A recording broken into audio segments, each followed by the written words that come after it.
Gürcistan'dan bahsedildiğinde, birçok kişinin aklına gelen ilk görüntü genellikle başkent Tiflis olur. Ancak son yıllarda giderek daha sık anılan başka bir isim hızla öne çıkmaktadır. Batum. Karadeniz kıyısında yer alan bu şehir, Avrupa ile Asya'nın birbirine dokunur gibi göründüğü, ancak hiçbir zaman tamamen ayrılmadığı bir bölgede konumlanmıştır. Batum özellikle Rusya, Türkiye, Kazakistan ve Azerbaycan'dan gelen yolcuları, ayrıca eski Sovyet coğrafyası ve Orta Doğu'dan ziyaretçileri kendine çeker. Şehir, uluslararası havalimanı sayesinde iyi bir şekilde bağlantılıdır. Birçok bölgesel başkentten direkt uçuşlar veya az aktarmalı bağlantılar sunar. Bu turistlerin çoğunun yalnızca plaj veya dinlenme aramadığını belirtmek gerekir. Fiyat belirleyici bir faktördür. Karadeniz kıyısındaki diğer şehirlerle veya Akdeniz destinasyonlarıyla karşılaştırıldığında, Batum görece uygun fiyatlı kalır. Bu durum emlak piyasası ve günlük ekonomi üzerinde doğrudan etki yaratır. Kumarhane sektörü de önemli bir rol oynar. Türkiye ve Azerbaycan gibi komşu ülkelerde kumar kısıtlı veya yasakken, Batum'da tamamen yasaldır ve şehrin ekonomik modelinin ayrılmaz bir parçasıdır.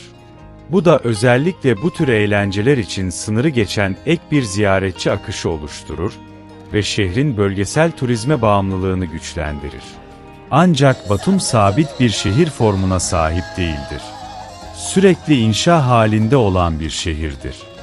Birçok mahallede modern kulelerin, zamana adeta donmuş eski binaların yanında yükseldiği görülür. En çok şaşırdığım şey yaşam maliyetiydi.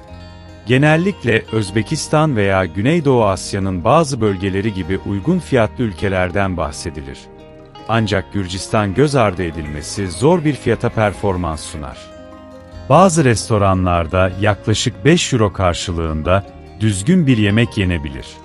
Yerel bir bira yaklaşık 1 euro 50 sent civarındadır. Hatta daireler birçok Avrupa destinasyonuna kıyasla hala nispeten uygun fiyatlıdır. Ancak yaz sezonunda fiyatlar ciddi şekilde artar. Ve gerçekten beklemediğim başka bir şey daha vardı. Şehirde tek başına yürüyen kadınların sayısı ilk günlerden itibaren dikkatimi çekti. Özellikle turistik bölgelerde ve sahil şeridinde. Kadınların yürüyüş yaptığı, spor yaptığı veya tek başına kahve içtiği sıkça görülüyordu. Bu durumun önemli bir kısmı Rusya, Ukrayna ve eski Sovyet coğrafyasındaki diğer ülkelerden gelen insanların varlığıyla ilişkilidir. Batum yalnızca bir turistik şehir değildir. Aynı zamanda Gürcistan içinde özel bir kimliğe sahip olan Acara Özerk Cumhuriyeti'nin idari merkezidir. Bu bölgenin kendi bayrağı vardır ve değişen sınırlar ile güç dengeleriyle şekillenmiş bir tarihi bulunur. Tarihsel olarak Osmanlı İmparatorluğu, Rus İmparatorluğu ve daha sonra Sovyetler Birliği'nin etkisi altında kalan bu bölge, bugün Türk, Kafkas ve post-Sovyet etkilerinin sürekli karışımıyla şekillenen bir kültüre sahiptir. Varış anından itibaren stratejik konumu dikkat çeker. Batum, Türkiye sınırına yaklaşık 30 dakika uzaklıktadır. Bu yakınlık yalnızca coğrafi değil, ekonomik ve sosyal olarak da hissedilir.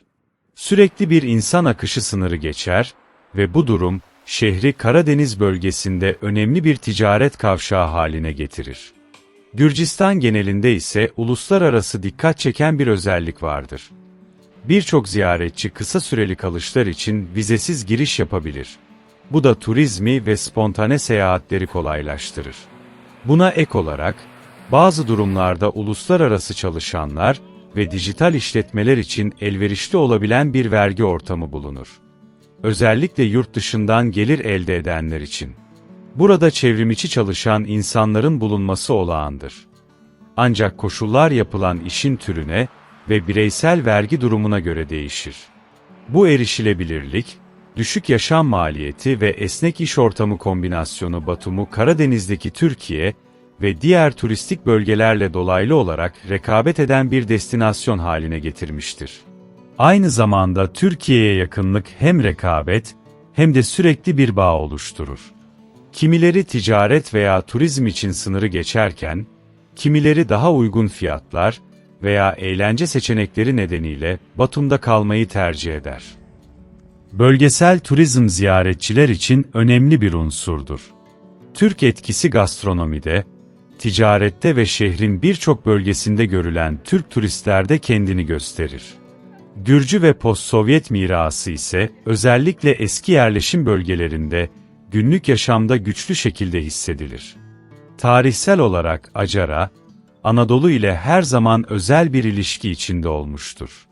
Yüzyıllar boyunca bu bölgeler kültürel ve ekonomik bağlar paylaşmış, ancak 19. ve 20. yüzyıllardaki sınır değişiklikleriyle ayrılmıştır.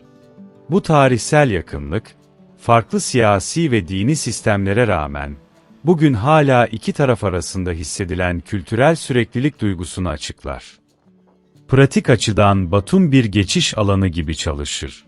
Ne tam anlamıyla konsolide bir metropol, ne de basit bir sahil kentidir. Yabancı yatırımların, bölgesel turizmin, göçün ve sürekli kentsel dönüşümün kesişim noktasıdır. Bu durum günlük yaşamda oldukça esnek bir yaşam tarzı yaratır. Birçok kişi uzaktan çalışmayı, deniz kenarında daha sakin bir yaşamla birleştirir. Bazıları ekonomik fırsatlar için, bazıları ise Batı Avrupa veya bölgedeki büyük şehirlere kıyasla daha düşük yaşam maliyeti için gelir.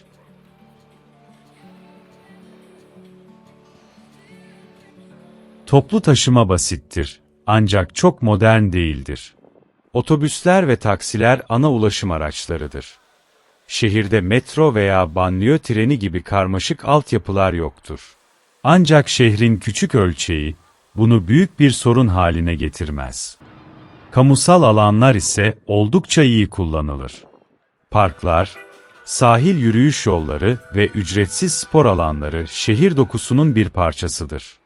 Bu durum, gelişmiş ve eski mahalleler arasındaki belirgin farklara rağmen erişilebilirlik hissini güçlendirir.